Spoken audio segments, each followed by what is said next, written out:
Hello everyone. I just want to say a quick and important welcome to all of our new members. We're up to 70 of you now, which is fantastic. Thank you for being a part of our awesome group. This is now the third and final episode of my video series, Frequently Asked Questions.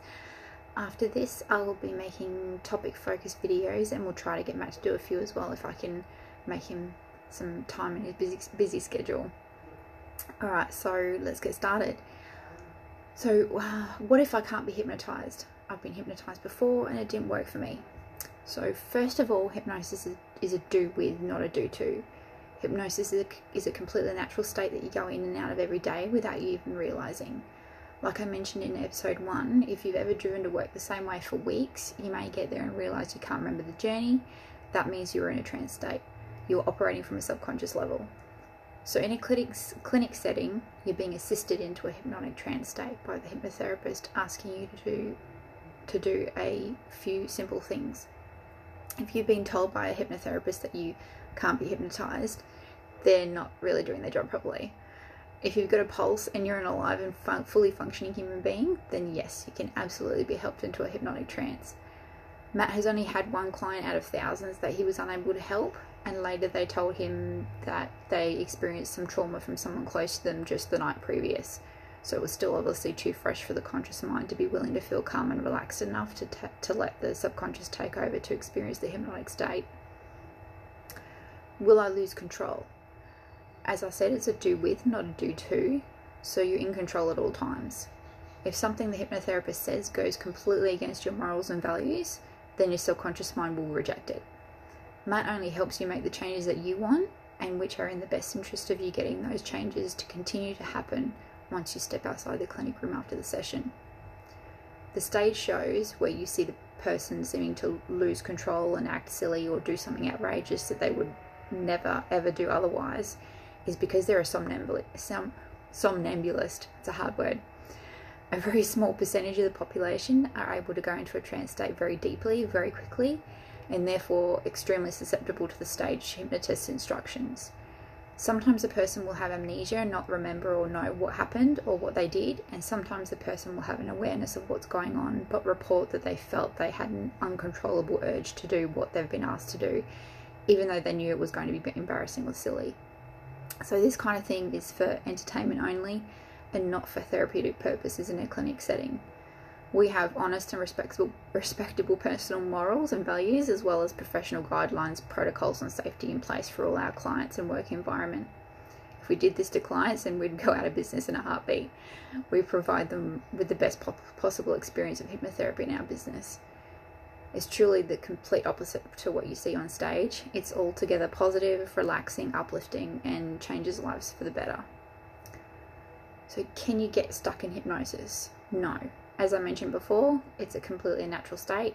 So if you were left in a trance state, you will eventually just come up out of it in your own time, of your own accord. Will it make me give up my secrets? I don't think I want to know what's hidden away in my subconscious. Is it painful? Will I relive anything? So Matt actually doesn't need to know many details of anything at all in order to help a client. The subconscious mind does not say or tell anything it doesn't feel comfortable in doing so, and a good hypnotherapist shouldn't try and force this either. That's the beauty of hypnotherapy. Some people who have seen many other mental health professionals over the years or decades, then come to see Matt, can have a hard time trying to understand why they don't have to explain and describe all their traumatic life events in great detail to him as well. And they are so used to reliving their past, that's all they know and expect to do. Matt only needs to know the absolute basics of a client's past history. When the client is in a trance state, he sets up a finger signal on each hand for a yes or no answer from the subconscious mind. So when he's guiding them through each stage of change work, he can ask questions along the way, and they only need to be answered with either of these. He doesn't need to know what it is the subconscious mind is changing or removing unless the information is freely given. When Matt's helping the client through the stages of change work, they're not going back to those incidences or times in the first person, so to speak. This is where timeline therapy comes in. Matt gets them to float up and view it from an outside or third person perspective instead, so they're not in it or reliving it again. And this allows them to just reach down and make the changes they need to from a safe distance, and then move forward or back to another time or incident to make more changes, and so on. This method is very effective, and clients rarely shed a tear, which is ideal, as the whole point is to be able to make the necessary changes and remove the attached negative emotions without this emotion getting in the way, as it has done for years previously, and why they need help in the first place. It's common for the subconscious explanation or reasoning behind the issue or problem the client is experiencing to not even be brought to the conscious awareness, which can be frustrating for them, as they want to know why. As I mentioned in episode 1, the subconscious is your protector. If it doesn't want you to know in order to keep you safe, then it won't, and that's okay. As long as the issue has been fully addressed and you are free from the negative emotions, habits and programming that have been holding you in a negative space for so long, then you're all the better for it, no matter what the reason or cause was behind it.